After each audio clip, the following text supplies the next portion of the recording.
ಓಂ ಸಮರ್ಥ ಸದ್ಗುರು ಶ್ರೀ ಸಾಯಿನಾಥಾಯ ನಮಃ. ಶ್ರೀ ಸಾಯಿ ಸನ್ನಿಧಿ ಅಧ್ಯಾಯ 13. ನಾನಾ ಸಾಹೇಬ್ ಚಾಂದೋರ್ಕರ್.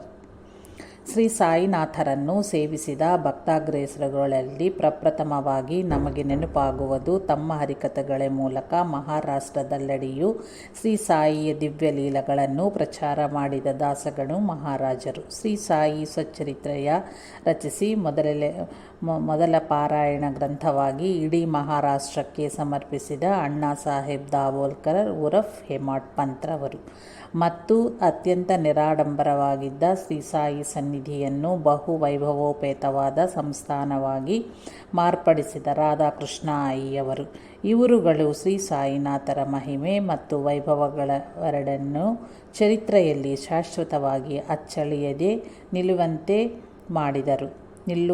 ಮಾಡಿದರು. ಆದರೆ ಇವರೆಲ್ಲರ ಹಿಂದೆ ಏನೂ ಮಾಡದ ತಟಸ್ಥರಂತೆ ಕಾಣಿಸಿಗುವ ಅದೃಶ್ಯ ಹಸ್ತದಂತೆ ಇರುವರೇ ನಾನಾ ಸಾಹೇಬ್ ಚಾಂದೋರ್ಕರರ್. ಸರಿಸುಮಾರು 60 ವರ್ಷಗಳ ಕಾಲ ಬಾಬಾ ಅವರು ವಾಸ ಮಾಡಿದ ಮಸೀದಿ ದ್ವಾರಕಾಮಾಯಿಯನ್ನು ಜೀರ್ಣೋದ್ಧಾರ ಮಾಡಿಸಿ ಅದಕ್ಕೆ ಪ್ರಸ್ತುತ ರೂಪವನ್ನಿತ್ತ ಧನ್ಯ ಜೀವಿಯೂ ಇವರೇ ಹೌದು. ಇವರು ಆಂಗ್ಲ ಪ್ರಭುತ್ವದಲ್ಲಿ ಉನ್ನತ ಹುದ್ದೆಯ ಅಧಿಕಾರ ತತ್ವ ಅಲಂಕರಿಸಿದ್ದರೊಂದಿಗೆ ಒಳ್ಳೆಯ ವಾಂಗ್ಮಯೂ ಕೂಡ. ಇವರ ಸಾಯಿ ಭಕ್ತಿಯು ತುಂಬ ಹೃದಯದಿ ಮಿಡಿಯುತ್ತದೆ. ಹೀಗಿರಲು ಇನ್ಯಾವುದರ ಕೊರತೆ? ಇವರು ತಮ್ಮ ಬಂಧು ಬಾಂಧವರು, ಸ್ನೇಹಿತರು, ಆಪ್ತರೊಂದಿಗೆ ಅಲ್ಲದೆ ಉದ್ಯೋಗರೀತ್ಯಾ ತಮ್ಮ ಪರಿಚಯಸ್ಥರೊಂದಿಗೂ ಸಹ ಹೇಗಾದರೂ ಸಮಯ ಸಾಧಿಸಿ ಶ್ರೀ ಸಾಯಿನಾಥರ ಮಹಿಮೆಯನ್ನು ಹೃದಯಕ್ಕೆ ನಾಟುವಂತೆ ಹೇಳುತ್ತಿದ್ದರು. ತದನಂತರ ಅಂತಹವರು ಎದುರುಗೊಳ್ಳುತ್ತಲೇ ಶ್ರೀ ಸಾಯಿನಾಥರನ್ನು ದರ್ಶಿಸಿಕೊಳ್ಳರೆಂದು ಪ್ರೇರೇಪಿಸುತ್ತಿದ್ದರು. ಇವರ ಮಾತುಗಳಿಂದ ಪ್ರಭಾವಿತರಾಗಿ ಶ್ರೀ ಸಾಯಿಯ ದರ್ಶಿಸಿ ಸೇವಿಸಿ ಧನ್ಯರಾದರು ಆದಷ್ಟು ಮಂದಿಯೇ ಬಾಬಾರವರೇ ಬಲ್ಲರು. ಅಂತಹವರಲ್ಲಿ ಹರಿಸಿತಾರಾಮ್ ಕಾಕಾ ದೀಕ್ಷಿತ್, ಅಣ್ಣಾ ಸಾಹೇಬ್ ದಾಬೋಲ್ಕರ್, ಬಿ ದೇವ್, ತಾತ್ಯಾ ಸಾಹೇಬ್ ನೂಲ್ಕರ್, ದಾಸಗಣು, ಗಣಪತಿರಾವ್ ದತ್ತಾತ್ರೇಯ ಸಹಸ್ರಬುದ್ಧೆ, ರಾಧಾಕೃಷ್ಣ ಆಯಿ ಮೊದಲಾದವರು ಪ್ರಮುಖರು. ಅಂದರೆ ಒಂದೆಡೆ ಹರಿಕಥೆಗಳ ಮೂಲಕ ಶ್ರೀ ಸಾಯಿನಾಥರ ಕೀರ್ತಿಯನ್ನು ವಿಸ್ತರಿಸಿದ ದಾಸಗಣು ಮಹಾರಾಜರಿಗೂ, ಇನ್ನೊಂದೆಡೆ ಶ್ರೀ ಸಾಯಿ ಸಚ್ಚರಿತ್ರೆಯ ರಚನೆಯ ಮೂಲಕ ಶ್ರೀ ಸಾಯಿ ಚರಿತ್ರೆಯ ಪಾರಾಯಣ ಸಂಪ್ರದಾಯವನ್ನು ಪ್ರಾರಂಭಿಸಿದ ಹೇಮಾಡ್ ಪಂತರಿಗೂ ಶ್ರೀ ಸಾಯಿ ಸನ್ನಿಧಿಯ ಸೇರಿಕೊಳ್ಳುವಂತೆ ಪ್ರೇರೇಪಿಸಿದವರು ನಾನಾ ಸಾಹೇಬ್ ಚಾಂದೋರ್ಕರರೇ ಹೌದು. ಅಂತಹ ಭಕ್ತಾಗ್ರೇಸರು ಸಾಯಿ ಭಕ್ತರಿಗೆ ಅಪಾರವಾದ ಸೇವೆಗೈಯುವಂತೆ ಮಾಡುವುದರಲ್ಲಿಯೂ ಚಾಂದೋರ್ಕರರ ಪಾತ್ರವು ಬಹುಮುಖ್ಯವಾದದ್ದು. ಇಂತಹ ಚಾಂದೋರ್ಕರರು ಶ್ರೀ ಸಾಯಿನಾಥರ ದಿವ್ಯ ಸನ್ನಿಧಿಯ ಸೇರಿದುದಾದರೂ ಹೇಗೆ? ನಿಜವಾಗಿಯೂ ಸಾಯಿನಾಥರೇ ತಮ್ಮ ಸನ್ನಿಧಿಗೆ ಸೇರಿಸಿಕೊಳ್ಳಬೇಕೇ ಹೊರತು ಬೇರೆಯವರಿಂದ ಅದು ಸಾಧ್ಯವೇ? ಈ ದಿನ ನಾವು ಅನೇಕ ಪ್ರಾಂತ್ಯಗಳಲ್ಲಿ ನಿಯತವಾಗಿ ಮಾಡಿಕೊಳ್ಳುವ ಸತ್ಸಂಗವು ನಿಜವಾಗಿಯೂ ಈ ದಿನಗಳಲ್ಲಿ ನಾವು ರೂಪಿಸುತ್ತಿದ್ದಲ್ಲವು. ಹಿಂದಿನ ದಿನಗಳಲ್ಲಿಯೇ ಋಷಿಗಳೆಲ್ಲರೂ ನೈಮಿಷಾರಣ್ಯದಲ್ಲಿ ಒಂದೆಡೆ ಸೇರಿ ಭಗವಂತನ ಲೀಲೆಗಳನ್ನು ಹೇಳಿಕೊಂಡು ಆನಂದಿಸುತ್ತಿದ್ದರು. ಇದು ಕೂಡ ಅವರ ತಪಸ್ಸಿನ ಒಂದು ಭಾಗವೇ ಆಗಿದ್ದಿತು. ಹಾಗೆಯೇ ಮುಂಬಯಿಯಿಂದ ಬಂದ ಈ ಪ್ರಮುಖ ಸಾಯಿ ಭಕ್ತರು ಸಂಘವೊಂದನ್ನು ಏರ್ಪಡಿಸಿಕೊಂಡು ಹಳೆಯ ಹನುಮಾನ್ ಬೀದಿಯಲ್ಲಿನ ಮೋರೇಶ್ವರ್ ಪ್ರಧಾನ್ ಮನೆಯಲ್ಲಿ ನಿಯತವಾಗಿ ಸೇರಿ ಸತ್ಸಂಗವ ಮಾಡುತ್ತಿದ್ದರು. ಅಂದರೆ ಸಾಯಿನಾಥರ ಲೀಲೆಗಳನ್ನು ಬೋಧೆಗಳನ್ನು ಒಬ್ಬರಿಗೊಬ್ಬರು ವಿವರಿಸಿಕೊಂಡು ಆರತಿ ಸೇವೆಯ ಗೈಯುತ್ತಿದ್ದರು. ಈ ಸಂಘದವರು ಹೊಸದಾಗಿ ಶಿರ್ಡಿಯ ದರ್ಶಿಸುವ ಭಕ್ತರುಗಳ ಶ್ರೇಯಸ್ಸನ್ನು ಕೋರಿ ಕೆಲವು ಸೂಚನೆಗಳನ್ನು ಇತ್ತರು. ಅದೇನೆಂದರೆ, ಭಕ್ತರು ಶಿರಡಿಯ ಸೇರಿದ ಮೊದಲು ಗುರುಸ್ಥಾನವ ದರ್ಶಿಸಿ ಅಲ್ಲಿ ಪ್ರದಕ್ಷಿಣಗೈದು ಅನಂತರ ಮಸೀದಿಯು ದರ್ಶಿಸುವುದು ಸರಿಯಾದ ಕ್ರಮವೆಂದು ಸೂಚನೆಯ ಬರೆದರು. ಬಾಬಾರವರ ಮಹಾಸಮಾಧಿಯ ನಂತರ ಭಕ್ತರು ಗುರುಸ್ಥಾನ್ ಮಸೀದಿ ಕಡೆಗೆ ಸಮಾಧಿ ಮಂದಿರವ ದರ್ಶಿಸಬೇಕೆಂಬ ಕ್ರಮವನ್ನು ಹಾಕಿಕೊಟ್ಟಿರುವರು. ಅಹಮದಾಬಾದ್ ನಗರಿಂದ ಕೋಪರ್ಗಾಂವ್ಗೆ ಮಮಲ್ತಾದಾರಿಯಾಗಿ ಚಿದಂಬರ್ ಗಾಡ್ಗಿಲ್ ವರ್ಗಾಯಿತರಾದರು. ಇವರ ಕಾರ್ಯದರ್ಶಿಯಾಗಿ ನಾನಾ ಸಾಹೇಬ್ ಚಾಂದೋರ್ಕರರು ವೃತ್ತಿ ನಿರ್ವಹಿಸುತ್ತಿದ್ದರು. ಆ ಕಾಲದಲ್ಲಿಯೇ ಒಂದು ದಿನ ಶಿರ್ಡಿ ಗ್ರಾಮದ ಶಾನುಭೋಗರಾದ ಕೇಶವ್ ಅನಂತ ಉರಫ್ ಅಪ್ಪ ಕುಲಕರ್ಣಿಯವರು ವಸೂಲಾದ ಕರವನ್ನು ಕೋಪರ್ಗಾಂವದಲ್ಲಿ ಜಮಾ ಮಾಡಲು ಹೊರಡುವುದಕ್ಕೆ ಮುನ್ನೆ ಬಾಬಾ ಅವರಲ್ಲಿ ಪ್ರಯಾಣಕ್ಕೆ ಅನುಮತಿ ಬೇಡಿದರು. ಆಗ ಬಾಬಾ ಅವರು ಅನುಮತಿ ಇತ್ತು. ಅಲ್ಲಿಯೇ ಸರ್ಕಾರದ ಉನ್ನತ ಪದವಿಯಲ್ಲಿ ಇದ್ದ ನಾನಾ ಸಾಹೇಬ್ ಚಾಂದೋರ್ಕರರನ್ನು ತಾವು ಬರಿ ಹೇಳಿದವೆಂದು ಹೇಳಿದರು. ಆ ಮಾತನ್ನು ಕೇಳಿ ಕುಲಕರ್ಣಿಯು ಭಯಭ್ರಾಂತರಾದರು. ಅಂತಹ ಉನ್ನತ ಪದವಿಯನ್ನು ಅಲಂಕರಿಸಿದವರನ್ನು ತನ್ನಂತಹ ಸಾಮಾನ್ಯನು ಆಹ್ವಾನಿಸುವುದಾದರೂ ಹೇಗೆ? ಅದರಲ್ಲಿಯೂ ಕೇವಲ ಬಡ ಭಿಕ್ಷು ಆದ ಸಾಯಿಬಾಬಾರ ಎಂಬ ಫಕೀರರು ಬರಹೇಳಿದರೆಂದು ಕರೆಯುವುದಂತು. ತಮಗೆ ಸಾಯಿನಾಥರಲ್ಲಿ ಎಷ್ಟೇ ಶ್ರದ್ಧಾಭಕ್ತಿಗಳು ಇದ್ದರೂ ಉನ್ನತ ಪದವಿಯನ್ನೆಲ್ಲ ಅಲಂಕರಿಸಿದ ಮತ್ತು ಶ್ರೀಮಂತರಾದ ನಾನಾ ಸಾಹೇಬರಿಗೆ ಸಾಯಿನಾಥರಲ್ಲಿ ಭಕ್ತಿ ಭಾವಾದರೂ ಹೇಗಿದ್ದಿತ್ತು ಎಂಬ ಆಲೋಚನೆ ಗೂಳಗಾದರಾದರು. ಬಾಬಾರವರ ಮಾತನ್ನು ತೆಗೆದುಹಾಕಲಾರದೆ ಕುಲಕರ್ಣಿಯವರು ಕೋಪರ್ಗಾಂವ್ಗೆ ಹಾಗೆ ಹೋಗಿ ಬಾಬಾರ ಕರೆಯನ್ನು ನಾನಾರಿಗೆ ಮುಟ್ಟಿಸಿದರು. ಆದರೆ ನಾನಾ ಸಾಹೇಬರು ಬರಲಿಲ್ಲ. ಹಾಗೆಯೇ 2-3 ಬಾರಿ ಹೇಳು ಕಳುಹಿಸಿದರೂ ಸಹ ನಾನಾರು ಬರಲೇ ಇಲ್ಲ. ಬಾಬಾರವರಾದರೂ ತಮ್ಮ ಪಟ್ಟನ್ನು ಸಡಲಿಸದೆ ನಾನಾರಿಗೆ ಮತ್ತೆ ಮತ್ತೆ ಕಳುಹಿಸಿದರು. ಕಡೆಯ ಬಾರಿ ಅಪ್ಪ ಕುಲಕರ್ಣಿಯ ಬಾಬಾರ ಕರೆಯನ್ನು ತಿಳಿಸಿದಾಗ ಕಸಿವಿಸಿಗೊಂಡ ನಾನಾರು ಮಾತಿಗೂ ಅನಾವಶ್ಯವಾಗಿ ಸಾಯಿಬಾಬಾರ ಹೆಸರನ್ನೇಕೆ ಎತ್ತುತ್ತಿವೆ? ಮಾತಿಗೂ ಅನವಶ್ಯವಾಗಿ ಸಾಯಿಬಾಬಾರ ಹೆಸರನ್ನು ಏಕೆ ಎತ್ತುತ್ತಿರುವೆ? ನಿನಗೆ ನನ್ನಿಂದ ಬೇಕಾದ ಕೆಲಸವೇನಾದರೂ ಇದ್ದರೆ ನಿರ್ಭಯವಾಗಿ ಹೇಳಬಹುದಲ್ಲವೇ ಎಂದು ಖಡಾಖಂಡಿತವಾಗಿ ಬಿರು ನೋಡಿದರು. ಆಗ ಕುಲಕರ್ಣಿಯು ತನಗ್ಯಾವ ನಿರೀಕ್ಷೆಯೂ ಇಲ್ಲವೆಂದು, ಸಾಯಿನಾಥರು ನಿಜವಾಗಿಯೂ ತಮ್ಮನ್ನು ಬರಹೇಳಿರುವರೆಂದು ಹೇಳಿದ ನಂತರವೇ ನಾನಾರು ಶಿರ್ಡಿಗೆ ಹೊರಟರು. ಆದರೆ ತಮ್ಮ ಮನಸ್ಸಿನಲ್ಲಿ ಮಾತ್ರ ತಾವು ಕುಲಕರ್ಣಿಯ ಮಾತು ಕೇಳಿ ಒಬ್ಬ ಬಡ ಭಿಕ್ಷುವನ್ನು ದರ್ಶಿಸಲಕ್ಕಾಗಿ ಹೋಗುತ್ತಿರುವನೆಂದು ಕೊಂಡರು. ಆದರೂ ಕೆಲವರು ಬಾಬಾರನ್ನು ಮಹಾತ್ಮರನ್ನುವರಾದ್ದರಿಂದ ಬಾಬಾರಿಗೆ ಸಮರ್ಪಿಸಲು ನಾನೇನನ್ನೂ ತೆಗೆದುಕೊಂಡು ಹೋಗುತ್ತಿಲ್ಲವಲ್ಲವೇ ಎಂದುಕೊಂಡರು. ಇಂತಹ ಆಲೋಚನೆಗಳೊಂದಿಗೆ ಶಿರ್ಡಿಯ ಸಮೀಪಿಸಿದಂತೆಯೇ ಕಾಕತಾಳೀಯವು ಎಂಬಂತೆ ತಮ್ಮ ಕೋಟಿನ ಜೇಬಿನಲ್ಲಿ ಕೈಯಿಟ್ಟುದಂತೆಯೇ ಅವರಿಗೊಂದು ಚಿಕ್ಕ ಕಾಗದದ ಪೊಟ್ಲ ಸಿಗಿತು. ಆ ಪೊಟ್ಟಳ ಬಿಚ್ಚಿ ನೋಡಿದಾಗ ಅದರೊಳು 4 ಬಾದಾಮಿ 4 ಕಲ್ಲು ಸಕ್ಕರೆಯ ಚೂರುಗಳು ಇದ್ದವು. ಆಗ ನಾನಾ ಅವರು ಉತ್ಸಾಹದಿಂದ ಬಾಬಾರನ್ನು ದರ್ಶಿಸಿ ಸಾಷ್ಟಾಂಗವಾಗಿ ಪಾದಕ್ಕೆರಗಿ ಆ ಪೊಟ್ಟಣವನ್ನು ಅವರ ಮುಂದಿಟ್ಟರು. ಆಗ ಬಾಬಾರ ಮುಂದೆ ಕುಳಿತು ತಮಗೆ ಕರೆಕಳುಹಿಸಿದ ಕಾರಣವೇನೆಂದು ಕೇಳಿದರು. ನಿನ್ನನ್ನು ಹೇಳಿ ಕಳುಹಿಸಿದ್ದಕ್ಕೆ ಪ್ರತ್ಯೇಕವಾದ ಕಾರಣವೇನೂ ಇಲ್ಲವು.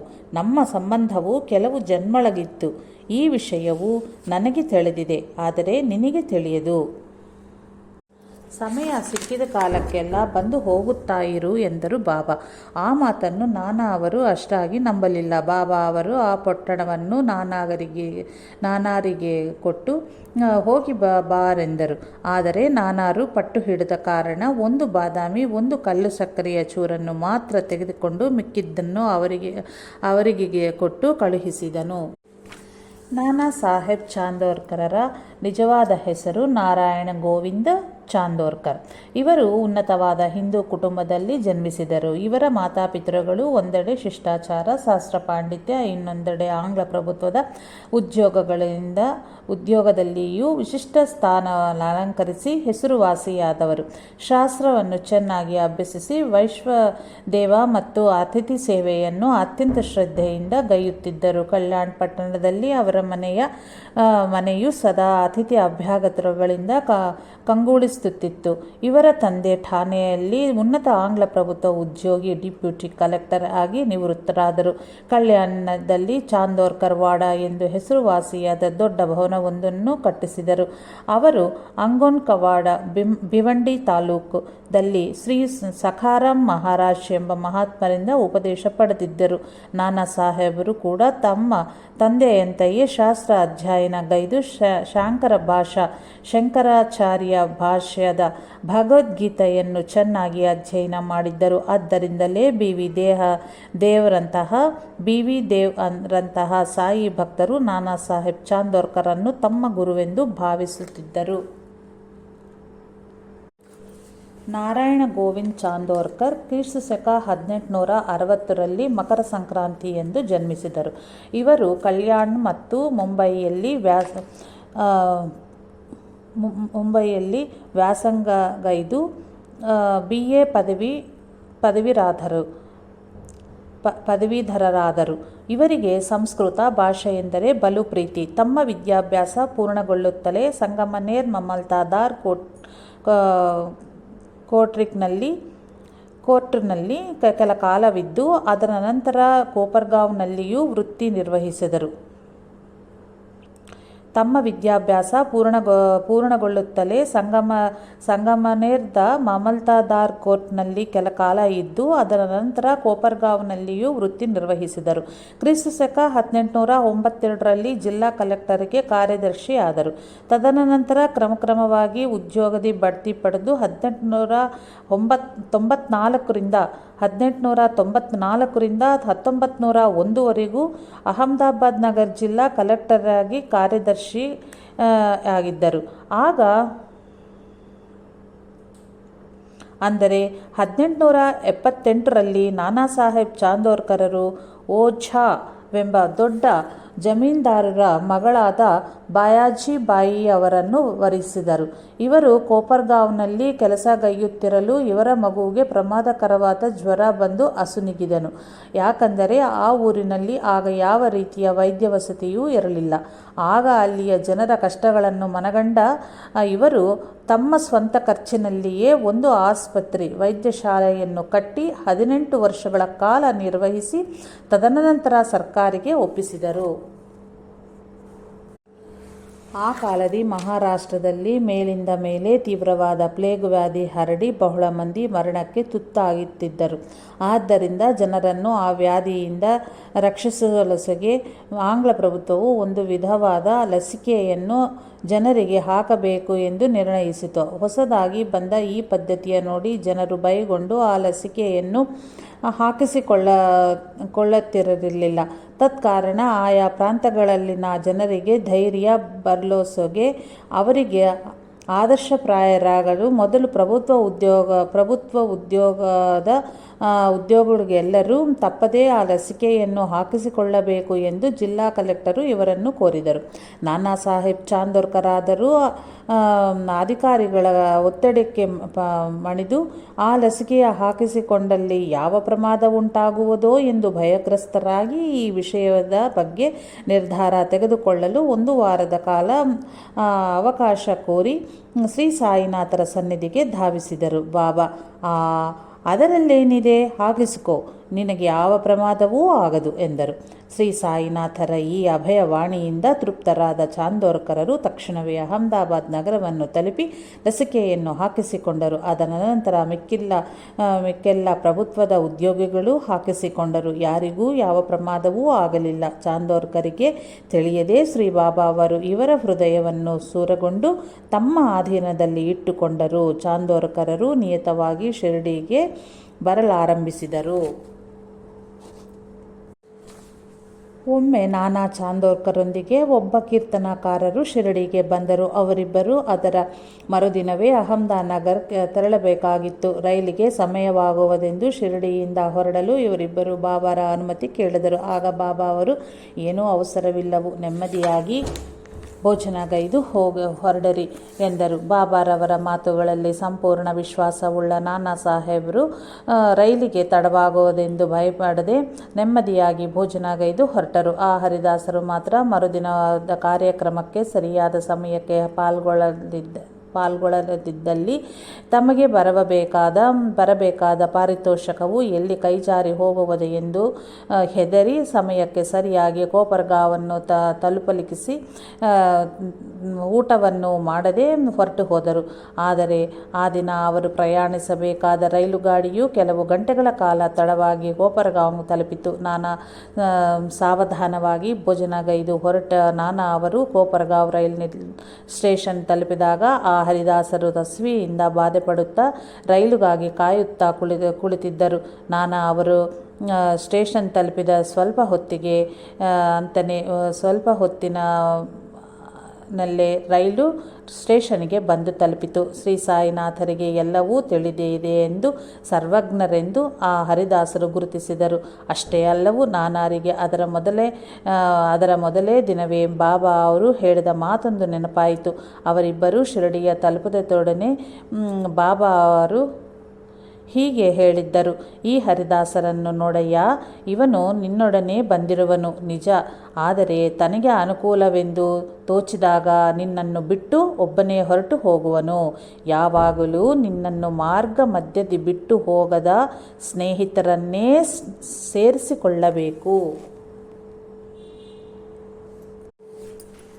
ಒಂದು ದಿನ ಮುಂಜಾನೆಯೇ ನಾನಾ ಅವರು ಕೋಪರ್ಗಾಂವ್ಗೆ ಹೋಗಬೇಕಾಗಿತ್ತು. ಜಿಲ್ಲಾ ಕಲೆಕ್ಟರ್ ಅಲ್ಲಿಗೆ ಬರುತ್ತಾ ನಾನಾ ಅವರನ್ನು ಅಲ್ಲಿಗೆ ಬಂದು ತನ್ನನ್ನು ಭೇಟಿ ಮಾಡುವೆಂದು ಆದೇಶಿಸಿದರು. ಆದ್ದರಿಂದ ನಾನಾ ಅವರು ಹೊರಟು ನಿಂತು ಬಾಬಾ ಅವರ ಅನುಮತಿ ಬೇಡಿದರು. ಆಗ ಬಾಬಾ ಅವರು, ಇಂದು ನೀನೇನು ಹೊರಡಬೇಕಾದ ಅವಶ್ಯವೂ ಇಲ್ಲವು, ನಾಳೆ ಹೊರಡಬಹುದು ಬಿಡು ಎಂದರು. ಜಿಲ್ಲಾ ಕಲೆಕ್ಟರ್ನ ಆದೇಶವನ್ನು ಪಾಲಿಸಬೇಕೋ ಅಥವಾ ಸದ್ಗುರುವಿನ ಆದೇಶವನ್ನು ಪಾಲಿಸಬೇಕೋ ಎಂಬ ದ್ವಂದ್ವವು ನಾನಾರಿಗೆ ಉಂಟಾಗಲಿಲ್ಲ. ಬಾಬಾರಲ್ಲಿಯ ಸಂಪೂರ್ಣ ವಿಶ್ವಾಸದೊಂದಿಗೆ ಅಂದು ಅಲ್ಲಿಯೇ ಉಳಿದರು. ಮರುದಿನ ನಾನಾರು ಬಾಬಾರಲ್ಲಿ ಮತ್ತೆ ಅನುಮತಿ ಬೇಡಿದಾಗ ಬಾಬಾ ಅವರು ಆಶೀರ್ವದಿಸಿ, ಈ ದಿನ ಹೊರಟು ಕಲೆಕ್ಟರನ್ನು ಭೇಟಿಯಾಗು ಎಂದರು. ಅದರಂತೆಯೇ ನಾನಾ ಅವರು ಕೋಪರ್ಗಾಂವ್ ತಲುಪಿ ಕಚೇರಿಯಲ್ಲಿ ಆಫೀಸ್ ಅಲ್ಲಿ ವಿಚಾರಿಸಲು ಅದರ ಹಿಂದಿನ ದಿನ ಕಲೆಕ್ಟರ್ ಬರಲೇ ಇಲ್ಲವೆಂದು ಹೇಳಿದರು. ಹಾಗೆಯೇ ಕಲೆಕ್ಟರ್ ತಾನು ಆ ದಿನ ಬಾರನೆಂದು ಅದರ ಮರುದಿನ ಬರುವನೆಂದು ಟೆಲಿಗ್ರಾಮ್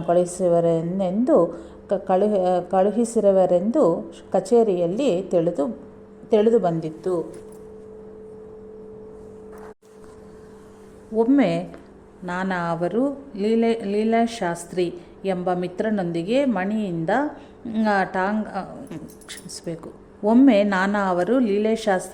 ಮಿತ್ರನೊಂದಿಗೆ ಪುಣೆಯಿಂದ ಟಾಂಗಾದಲ್ಲಿ ಎಲ್ಲಿಗೋ ಹೊರಟಿದ್ದರು. ಕೆಲವು ಮೈಲಿಗಳ ಪ್ರಯಾಣವಾಗಿರಲು ಇದ್ದಕ್ಕಿಂತೆಯೇ ಕುದುರೆಯು ಬೆದರಿ ಆ ಟಾಂಗಾ ಗಾಡಿ ನೆಲಕಚ್ಚಿತು. ನಿಜ ಹೇಳಬೇಕೆಂದರೆ ಆ ಟಾಂಗಾ ಬಿದ್ದ ರಭಸಕ್ಕೆ ಸ್ಥೂಲಕಾಯರಾದ ಇಬ್ಬರು ಪ್ರಯಾಣಿಕರು ಚೆನ್ನಾಗಿ ಪೆಟ್ಟಾಗಬೇಕಾಗಿತ್ತು. ಆದರೆ ಅದೇ ಸಮಯಕ್ಕೆ ಶಿರಡಿಯಲ್ಲಿ ಬಾಬಾ ಅವರು ತಮ್ಮ ಕೈಗಳನ್ನು ಶಂಖದ ಆಕೃತಿಯಲ್ಲಿ ಜೋಡಿಸಿಕೊಂಡು ಶಂಖನಾದ ಮಾಡುತ್ತಿದ್ದರು. ಅವರು ಹೀಗೆ ಮಾಡಿದಾಗ ಎಲ್ಲವೂ ಸಾಮಾನ್ಯವಾಗಿ ಎಲ್ಲೋ ಯಾರೋ ಭಕ್ತರ ಮರಣವನ್ನು ಸೂಚಿಸುತ್ತಿತ್ತು. ಶಂಖನಾದ ಮಾಡಿದ ಬಾಬಾ ಅವರು ಮರುಕ್ಷಣವೇ, ಅರೆ, ನಾನಾ ಸಾಯುತ್ತಲಿರುವನು, ಆದರೆ ನಾನು ಅವನನ್ನು ಸಾಯಲು ಬಿಡುವನೇ ಎಂದರು. ಅಲ್ಲಿ ಟಾಂಗಾಯಿಂದ ಬಿದ್ದ ನಾನಾ ಮತ್ತು ಅವರ ಮಿತ್ರನಿಗೂ ಸಣ್ಣ ಗಾಯವೂ ಆಗಲಿಲ್ಲ. ಮತ್ತೊಮ್ಮೆ ಇಬ್ಬರು ಮುಸಲ್ಮಾನ್ ಸ್ತ್ರೀಯರು ದರ್ಶನಕ್ಕೆ ಬಂದು ಬಾಬಾರವರ ಬಳಿ ಇದ್ದ ಗಂಡಸರು ಪಕ್ಕಕ್ಕೆ ಸರಿದರೆ ಬಾಬಾರ ದರ್ಶನ ಮಾಡಿಕೊಳ್ಳಬಹುದೆಂದು ಪ್ರವೇಶ ದ್ವಾರದ ಮುಂಭಾಗದಲ್ಲಿಯೇ ಹೊತ್ತು ಕಾಯುತ್ತಾ ನಿಂತಿದ್ದರು. ಯಾಕಂದರೆ ಅವರು ಘೋಷ ಎಂಬ ಆಚಾರದಿಂದ ತಮ್ಮ ಮುಖಕ್ಕೆ ಮುಸುಗು ಹಾಕಿಕೊಂಡು ಇದ್ದರು. ಬಾಬಾರಂತಹ ಮಹನೀಯರನ್ನು ದರ್ಶಿಸಿದಾಗ ಮುಸುಗನ್ನು ತೆಗೆಯಬೇಕು, ಆದರೆ ಪರಪುರುಷರೆದುರು ಮುಸುಗನ್ನು ತೆಗೆಯಬಾರದೆಂದು ಅವರ ಮತಧರ್ಮ ಹೇಳುತ್ತದೆ. ಅದನ್ನು ಗ್ರಹಿಸಿದ ನಾನಾರು ಅಲ್ಲಿಂದ ಹೊರಡಲನುವಾದರು. ಆದರೆ ಬಾಬಾ ಅವರು ನಾನಾರನ್ನು ಕುಳ್ಳಿರಿಸಿ, ಅವರು ದರ್ಶನ ಬೇಕೆಂದುಕೊಂಡರೆ ಬರುವರು ಬಿಡು, ನೀನು ಕೂತುಕೋ ಎಂದರು. ಕೆಲ ಹೊತ್ತು ನೋಡಿ ಆ ಸ್ತ್ರೀಯರು ಇಬ್ಬರು ಬಾಬಾರ ದರ್ಶನಕ್ಕಾಗಿ ಬಂದರು. ಆ ಇಬ್ಬರಲ್ಲಿ ಒಬ್ಬಾಕೆಯಾದ ವೃದ್ಧೆಯು ಮಾಮೂಲಿನಂತೆಯೇ ಪರದಾವನ್ನು ತೆಗೆದು ಬಾಬಾರ ದರ್ಶನ ಮಾಡಿಕೊಂಡಳು. ಮಧ್ಯವಯಸ್ಕಳಾದ ಎರಡನೆಯವಳ ಸೌಂದರ್ಯವು ನಾನಾರ ಮನಸ್ಸನ್ನು ಮತಿಸಿತು. ಆಕೆಯ ಕಣ್ಣುಗಳು ಅತ್ಯಂತ ತೇಜೋವಂತವಾಗಿಯೂ ಮುಖವು ಬಹು ಅಂದವಾಗಿಯೂ ಇದ್ದಿತ್ತು. ಆಕೆ ಬಾಬಾರನ್ನು ದರ್ಶಿಸಿ ಮತ್ತೆ ಮುಸುಗು ಧರಿಸಿಕೊಂಡು ಹೊರಟು ಹೋದಳು. ಅಂದವಾದ ಆಕೆಯ ಮುಖವನ್ನು ಇನ್ನೊಂದು ಬಾರಿ ನೋಡಿಸಿಕ್ಕಲ್ಲಿ ಚೆನ್ನಾಗಿರುವುದೆಂದು ನಾನಾರು ಮನಸ್ಸಿನಲ್ಲಿಯೇ ಅಂದುಕೊಂಡರು. ತಕ್ಷಣವೇ ಸಾಯಿನಾಥರು ನಾನಾರ ತೊಡೆಯ ಮೇಲೆ ಗಟ್ಟಿಯಾಗಿ ತಟ್ಟಿ, ನಾನಾ ಯಾತಕ್ಕಾಗಿ ತಟ್ಟಿದೆನೋ ತಿಳಿಯಿತೇ ಎಂದು ಕೇಳಿದರು. ಆಗ ನಾನಾರು ನಾಚಿಕೆಯಿಂದ, ಬಾಬಾ, ನನಗೆ ನಿಮ್ಮ ಸನ್ನಿಧಿಯಲ್ಲಿಯೂ ಇಂತಹ ತುಚ್ಛವಾದ ಭಾವಗಳ ಏಕೆ ಹೇಳುತ್ತಲಿವೆ ಎಂದು ಕೇಳಿದರು. ಆಗ ಬಾಬಾ ಅವರು, ನೀನು ಮಾನವ ಮಾತ್ರನಾದನು, ನಿನ್ನ ದೇಹವೆಲ್ಲ ವಾಸನೆಗಳಿಂದ ತುಂಬಿರುವುದು. ಇಂದ್ರಿಯಗಳಿಗೆ ವಿಷಯಗಳು ಗೋಚರಿಸುತ್ತಿದ್ದಂತೆಯೇ ವಿಕಾರಗಳು ತಲೆಯೆತ್ತುವವು. ಆದರೆ ಅಂದವಾದ ಆಲಯಗಳು ಎಷ್ಟಿಲ್ಲ. ನಾವು ಅವುಗಳ ಬಾಹ್ಯ ಸೌಂದರ್ಯಕ್ಕಿಂತಲೂ ಒಳಗಿರುವ ದೈವವನ್ನು ದರ್ಶಿಸುವಂತೆಯೇ ಜೀವದ ಹಗಳೆಂಬು ಆಲಯಗಳ ದೇಹಗಳೆಂಬ ಆಲಯಗಳ ಬಾಹ್ಯ ರೂಪಗಳಲ್ಲದೆ ಅವುಗಳ ಒಳಗಿರುವ ದೈವವನ್ನೇ ನೋಡಬೇಕು ಎಂದರು. ನಾವು ಅವುಗಳ ಬಾಹ್ಯ ಸೌಂದರ್ಯಕ್ಕಿಂತಲೂ ಒಳಗಿರುವ ದೈವವನ್ನು ದರ್ಶಿಸುವಂತೆಯೇ ದೇಹಗಳೆಂಬ ಆಲಯಗಳ ಬಾಹ್ಯ ರೂಪಗಳಲ್ಲದೆ ಅವುಗಳ ಒಳಗಿರುವ ದೈವವನ್ನೇ ನೋಡಬೇಕು ಎಂದರು. ನಾನಾ ಸಾಹೇಬ್ ಚಾಂದೋರ್ಕರನ್ನು ಇನ್ನೊಂದು ವಿಷಯದಲ್ಲಿಯೂ ಬಾಬಾರವರು ಸಂಸ್ಕರಿಸಿದರು. ಮೊದಲು ಯಾರಿಂದಲೂ ಯಾವ ರೀತಿಯ ದಕ್ಷಿಣೆಯನ್ನು ಸ್ವೀಕರಿಸಿದ ಬಾಬಾ ಅವರು ಒಮ್ಮೊಮ್ಮೆ ಭಕ್ತರು ಸಮರ್ಪಿಸುವುದರಲ್ಲಿ ಅತ್ಯಲ್ಪವಾಗಿ ಮಾತ್ರವೇ ಸ್ವೀಕರಿಸಲಾರಂಭಿಸಿದರು. ಭಕ್ತರ ಸಂಖ್ಯೆ ಹೆಚ್ಚುತ್ತಾ ಹೋದಂತೆ ಅವರಿಂದ ಬಾಬಾ ಅವರು ದಕ್ಷಿಣೆಯನ್ನು ಕೇಳಿ ಪಡೆಯಲಾರಂಭಿಸಿದರು. ನಾನಾರನ್ನು ಮತ್ತೆ ಮತ್ತೆ ದಕ್ಷಿಣೆಯ ಕೇಳಿ ಪಡೆಯುತ್ತಿದ್ದರು. ನಾನಾರು ಶಿರಡಿಗೆ ಹೋದಾಗ ಸುಮಾರು 400 ರೂಗಳನ್ನು ತಮ್ಮ ಬಳಿ ಇಟ್ಟುಕೊಂಡು ಬಾಬಾರವರ ಕೇಳಿದ ಮೊತ್ತವನ್ನು ಸಮರ್ಪಿಸುತ್ತಿದ್ದರು. ಮುಂದೆ ತಾವೇ ಬಾಬಾರಿಗೆ ಸಹಾಯ ಒಸಗುತ್ತಿರುವಿರೆಂದು ಇದಕ್ಕಾಗಿಯೇ ಬಾಬಾರವರು ತಮ್ಮ ಮೇಲೆ ಅವಲಂಬಿತರಾಗಿರುವರೆಂದು ತಿಳಿಯಹತ್ತಿದರು. ಈ ಭಾವವನ್ನು ಶ್ರೀ ಸಾಯಿನಾಥರು ಹೇಗೆ ತೊಲಗಿಸಿದರೆಂಬುದ ರೇಗೆಯವರ ಅನುಭವಗಳಲ್ಲಿ ವಿವರಿಸುವನು.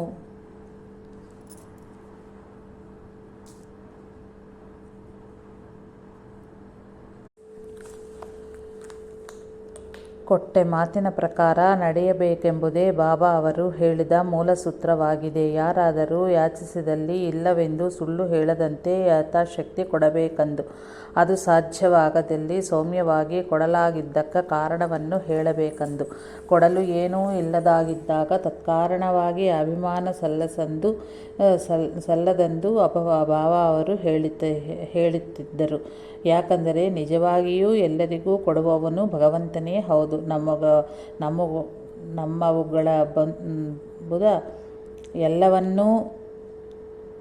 ನಮ್ಮವುಗಳ ಎಲ್ಲಗಳನ್ನೂ ಅವನೇ ನಮಗೆ ಕೊಟ್ಟಿರುವನು. ಭಗವಂತನು ನಮ್ಮೊಡನೆ ಹೇಗೆ ಪ್ರವರ್ತಿಸಬೇಕೆಂದು ನಾವು ಬಯಸುತ್ತೀವೋ ಅದಕ್ಕೂ ಮೊದಲು ನಾವು ಇತರ ಜೀವಗಳೊಂದಿಗೆ ಹಾಗೆಯೇ ವ್ಯವಹರಿಸಬೇಕು. ಅವುಗಳೂ ಅವನ ರೂಪವೇ ಎಲ್ಲವೇ. ಒಮ್ಮೆ ಕೋಪರ್ಗಾವ್ನ ದತ್ತಮಂದಿರಕ್ಕೆ ಒಂದು ಧರ್ಮಕಾರ್ಯಾರ್ಥವಾಗಿ 300 ರೂಗಳನ್ನು ದೇಣಿಗೆಯಾಗಿ ಕೊಡುವೆ ಎಂದು ಒಬ್ಬ ಸಾಧುವಿಗೆ ನಾನಾ ಅವರು ವಾಗ್ದಾನ ಮಾಡಿದರು. ಆದರೆ ಅನಂತರ ಆ ಮೊತ್ತವನ್ನು ಅವರಿಗೆ ನಾನಾರು ಕೊಡಲಿಲ್ಲ. ಆದರೆ ಮುಂದಿನ ಬಾರಿ ಶಿರಡಿಗೆ ಬರುವಾಗ ಆ ಮಂದಿರದವರೆಗೆ ತಮ್ಮ ಮುಖವನ್ನು ತೋರಿಸಬೇಕಾಗಿ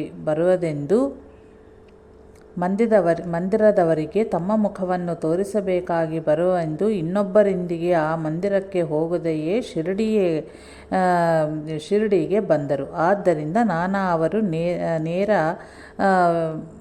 ಮಾರ್ಗವನ್ನು ಬಿಟ್ಟು ಶಿರಡಿಗೆ ಮುಳ್ಳಿನಕಾಡು ಹಾದಿಯ ಮಾರ್ಗದಿ ಬಂದು ಸೇರಿದರು. ಆದರೆ ಸಾಯಿಬಾಬಾ ಅವರು ಎಷ್ಟು ಹೊತ್ತಾದರೂ ನಾನಾರೊಂದಿಗೆ ಮಾತನಾಡಲಿಲ್ಲ. ಇದಕ್ಕೆ ಕಾರಣವನ್ನು ಕೇಳಲು ಬಾಬಾ ಅವರು, ನಾನು ಹೇಳಿದುವ ಗುರ್ತಿಟ್ಟುಕೊಳ್ಳದವರೊಂದಿಗೆ ನಾನೇಕೆ ಮಾತಾಡಲಿ ಎಂದರು.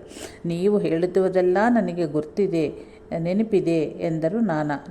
ನೀವು ದೊಡ್ಡ ಮನುಷ್ಯರೇ ಹೌದು, ಆದರೆ ಹಾದಿಯಲ್ಲಿ ಆ ಸರ್ಕಾರ್ ಅಂದರೆ ದತ್ತಾತ್ರೇಯ ಸ್ವಾಮಿರನ್ನು ನೋಡದೆಯೇ,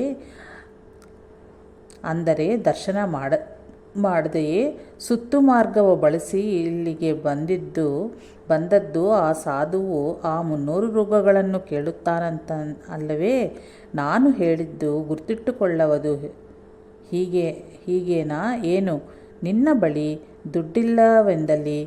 ದುಡ್ಡಿಲ್ಲವೆಂದಲ್ಲಿ ಅದನ್ನು ಹೊಂದಿಸುವುದು ಕಷ್ಟವಾದಲ್ಲಿ ಅದನ್ನು ಅವನಿಗೆ ಹೇಳಬಹುದಲ್ಲವೇ? ಆ ಸಾಧುವೇನಾದರೂ ನೀನು ಹಣ ಕೊಡದಲ್ಲಿ ನಿನ್ನನ್ನು ತಿಂದುಬಿಡುವನಾ ಏನು? ಅವನು ಆ ಹಣವನ್ನು ಕೇಳುವನೆಂದು ಬೆದರಿ ದೈವದರ್ಶನವನ್ನೇ ಮಾಡಿರುವುದು ಸರಿಯೇ? ದೈವದರ್ಶನವನ್ನೇ ಮಾಡದಿರುವುದು ಸರಿಯೇ? ಈಗ ಮಾತ್ರ ನಿನ್ನ ಕಾಲುಗಳು ದೇಹಕ್ಕೂ ಹಾಗೆಯೇ ನಿನ್ನ ಸ್ನೇಹಿತನಿಗೂ ಶ್ರೀ ಬೆನ್ನಿವಾಲ ಮುಳ್ಳು ಚುಚ್ಚಿಕೊಳ್ಳಲಿಲ್ಲವಾ? ಇಂಥವರೊಂದಿಗೆ ನಾನು ಹೇಗೆ ತಾನೇ ಮಾತನಾಡಲಿ ಎಂದರು ಬಾಬಾ. ಅಷ್ಟೇ ಅಲ್ಲ, ಯಾರಾದರೂ ಯಾಚಿಸಿದಲ್ಲಿ ಅಹಂಕಾರ, ಅಧಿಕಾರ, ಮರ್ಯಾದೆ ದಾನಗೈಯಬೇಕು ಎಂದು ಬಾಬಾರವರು ನಾನಾರಿಗೆ ಹೇಳಿದರು. ನಾನಾರು ಇದರ ಬಗ್ಗೆ ಜಾಗ್ರತೆಯಿಂದ ನಡೆದುಕೊಳ್ಳುತ್ತಿದ್ದರು. ಆದರೆ ಒಂದು ಬಾರಿ ಕಲ್ಯಾಣದಲ್ಲಿ ವೃದ್ಧಳಾದ ಬಡ ಬ್ರಾಹ್ಮಣ ಸ್ತ್ರೀಯೊಬ್ಬಳು ನಾನಾರ ಮನೆಗೆ ಭಿಕ್ಷಾರ್ಥವಾಗಿ ಬಂದಳು. ನಾನಾರ ಹೆಂಡತಿ ಆಕೆಗೆ 2 ಸೇರು ಧಾನ್ಯವಿತ್ತರೂ ತೃಪ್ತಳಾಗದೆ ಆಕೆ 4 ಸೇರು ಧಾನ್ಯ ತೆಗೆದು ತನಗೆ ಬರೆದು ಹೊರತು ಅಲ್ಲಿಂದ ಹೊರಡನೆಂದು ಹಠ ಹಿಡಿದಳು. ಇದರಿಂದ ಕವಿಸಿಕೊಂಡು ಕ್ರುದ್ಧರಾದ ನಾನಾರು ಕೊಟ್ಟಿದ್ದನ್ನು ತೆಗೆದುಕೊಂಡು ಹೋಗುವೆಯೋ ಅಥವಾ ಜವಾನಿನಿಂದ ಕತ್ತು ಹಿಡಿದು ಹೊರಗದೂಡಿಸಲೋ ಎಂದು ಬೆದರಿಸಿದನು. ಆಕೆ ಅಲ್ಲಿಂದ ಹೊರಟು ಹೋದಳು. ಅದರ ನಂತರ ಶಿರಡಿಯ ಭೇಟಿಯಲ್ಲಿ ಬಾಬಾರವರು ನಾನಾರೊಂದಿಗೆ ಮಾತನಾಡಲಿಲ್ಲ.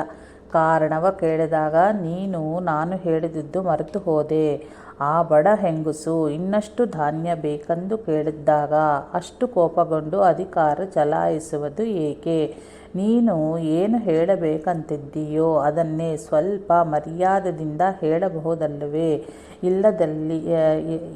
ಇಲ್ಲದಿದ್ದಲ್ಲಿ ಇನ್ನೂ ಸ್ವಲ್ಪ ಹೊತ್ತು ಅಲ್ಲಿ ಕಾದು ನಿಂತು ಆಕೆ ಅಲ್ಲಿಂದ ಹೊರಡು ಹೋಗುತ್ತಿದ್ದಳಲ್ಲವೇ ಎಂದರು.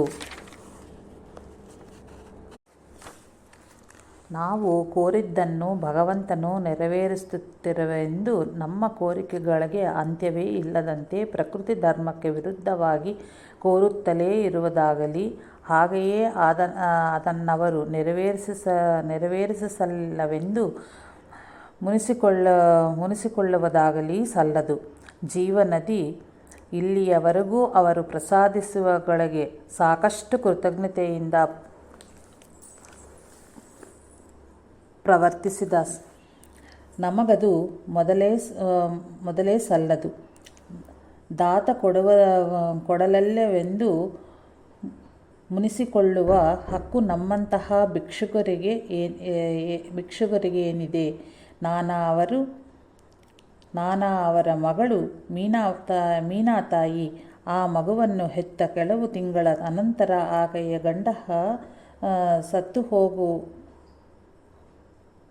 ಗಂಡ ಮತ್ತು ಮಗುವೂ ಸಹ ಮರಣವನ್ನಪ್ಪಿದರು. ಅವರುಗಳ ರಕ್ಷಿಸಲ್ಲವೆಂದು ಆ ಕುಟುಂಬದ ಸದಸ್ಯರೆಲ್ಲರೂ ಬಾಬಾರ ಮೇಲೆ ಕ್ರುದ್ಧರಾದರು. ಆಗ ಒಂದು ಬಾರಿ ಬಾಬಾ ಅವರ ದರ್ಶನವನ್ನೇನೂ ಮಾಡಿದರಾದರೂ ಬಾಬಾರ ಮೇಲಿನ ಮುನಿಸಿನಿಂದ ಅವರೊಂದಿಗೆ ಮಾತಾಡಲಿಲ್ಲ. ಆಗ ಬಾಬಾ ಅವರು, ನಿಮಗೆ ಆ ಮಗು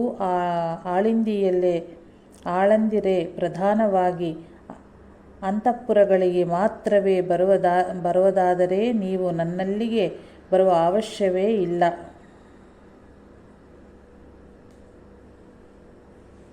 ಜನನ ಮರಣಗಳು ಪೂರ್ವಕರ್ಮಗಳನ್ನು ಅನುಸರಿಸಿ ಜರುಗುವು. ಅವುಗಳನ್ನು ಭಗವಂತನು ಸೂರ್ಯನನ್ನು ಬೇರೊಂದು ದಿಕ್ಕಿನಲ್ಲಿ ಉದಯಿಸೆಂದು ಅವನು ಎಂದಾದರೂ ಶಾಸಿಸುವನೇ? ಹಾಗೆ ಮಾಡಿದಲ್ಲಿ ಇಡೀ ಸೃಷ್ಟಿಯೇ ತಾರುಮಾರಾಗದೆ ಎಂದರು. ಆಗ ನಾನಾ ಅವರು, ಆದರೆ ನೀವು ಒಬ್ಬರಿಗೆ ನಿನಗೆ ಮಗನು ಹುಟ್ಟುವನು ಎಂದು ಅಥವಾ ನಿನಗೆ ಉದ್ಯೋಗ ಬರುವುದು ಎಂದು ಹೇಳಿದರೆ ಅದು ಹಾಗೆಯೇ ನಡೆಯುತ್ತದಲ್ಲವೇ ಎಂದು ಕೇಳಿದರು. ಆಗ ಬಾಬಾ ಅವರು, ನಾನು ಎಂದಿಗೂ ಮಹಿಮೆಗಳ ತೋರನು. ನಿಮ್ಮ ಜ್ಯೋತಿಷ್ಯಗಳಿಗಿಂತಲೂ ಬಹಳ ದೂರನಾಗಿ ಭವಿಷ್ಯಕಾಲದ ನಡೆಯುವುದನ್ನು ತಿಳಿದು ಹೇಳುವನು. ನಿಮಗದು ತಿಳಿಯದೆ ನಾನು ಲೀಲೆಗಳೇ ಮಾಡಿ ತೋರಿಸನೆಂದುಕೊಂಡು ನನ್ನಡೆ ಭಕ್ತಿ ಶ್ರದ್ಧೆಗಳನ್ನು ವಹಿಸುವಿರಿ. ನಾನು ಅವುಗಳನ್ನು ಭಗವಂತನಿಗೆ ಅರ್ಪಿಸಿ ನಿಮಗೆ ಮೇಲುಂಟಾಗುವೆಂತ ಮಾಡುವೆನು ಎಂದರು. ದೈವವನ್ನು ಏನೂ ಕೇಳದ ಸ್ಥಿತಿಯನ್ನು ನಮಗೆ ನೀಡಬೇಕೆಂಬುದೇ ಬಾಬಾರವರ ಆಶಯ.